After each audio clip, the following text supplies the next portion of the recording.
With me now here on set to discuss former senior CIA field operative and ABC News contributor Daryl Blocker. And before I get to my questions, I mean, that's the first time you got to see that interview and actually see what Tom was able to put together. Any quick thoughts? I know you were paying attention to what he was saying. And well, all injuries aren't physical.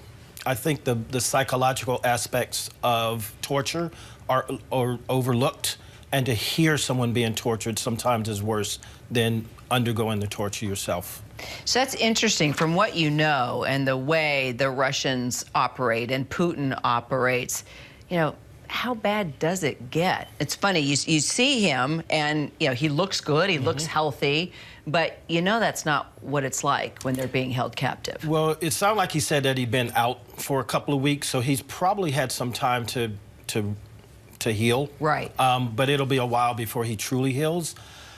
The Russians are really, really bad. What they did in Afghanistan, what they did in Syria, what they've been known to do over the years, people are going to start seeing that as the war crimes reporting starts to come in. I don't even want to think about what that young man actually had to witness and hear and endure.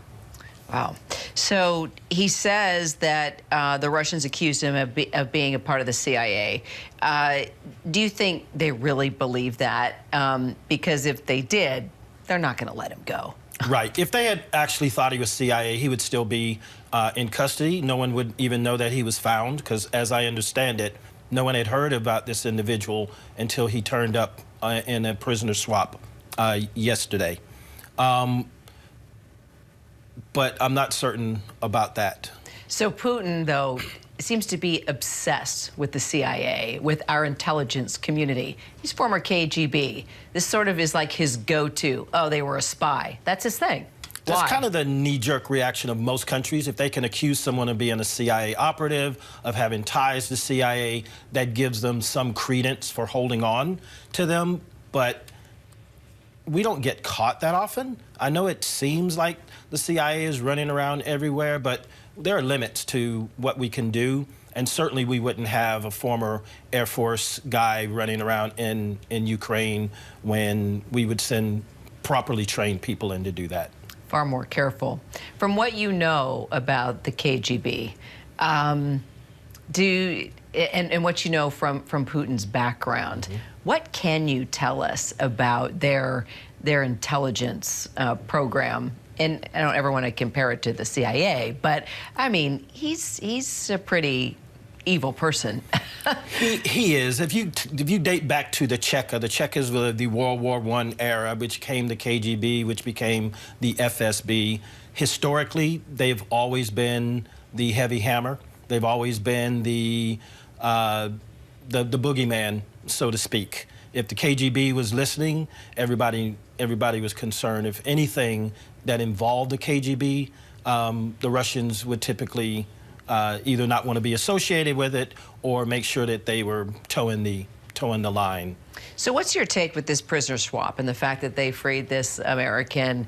Why now? What does it tell us maybe about the war in Ukraine or Putin's confidence or, you know, his Russian military leaders? I mean, what do you, kind of bigger picture, what does it tell you?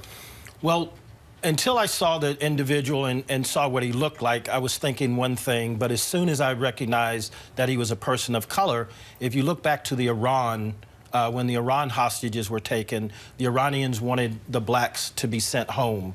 They didn't feel like they were true Americans, or they didn't feel like they were the Americans that they needed to hold on to, and there were a couple who refused to leave. So could be diminished by the fact that he is a person of color. That could have been factored into it. And prisoner swaps do happen. There are rules, there are laws, there are rules in war. So hopefully that's a part of this, that there will be a trend, that there'll be a continued swapping of prisoners. You know, that's interesting. I never realized they looked at people of color differently. Completely differently. Why is that? You know, they're actually pretty strong in Africa. If you go back to Lumumba, back in the 60s when Zaire was gaining its independence. A lot of African leaders are educated in Moscow. A lot of African leaders were Marxists and Leninists in their ideology. So they really do have a track record of attracting and educating Africans in their ideology. So to know that Putin has strong ties there really isn't surprising. Interesting. Always great to have you here on set. It's great to be here. I know on set. you're lecturing, spending some time here, and Yes. sharing your expertise. Thanks for being with us and doing it for us. And thank you for having me. Great to see you, Daryl. Great to see you. All right. Hi, everyone. George Stephanopoulos here. Thanks for checking out the ABC News YouTube channel. If you'd like to get more videos, show highlights, and watch live event coverage, click on the right over here to subscribe to our channel. And don't forget to download the ABC News app for breaking news alerts. Thanks for watching.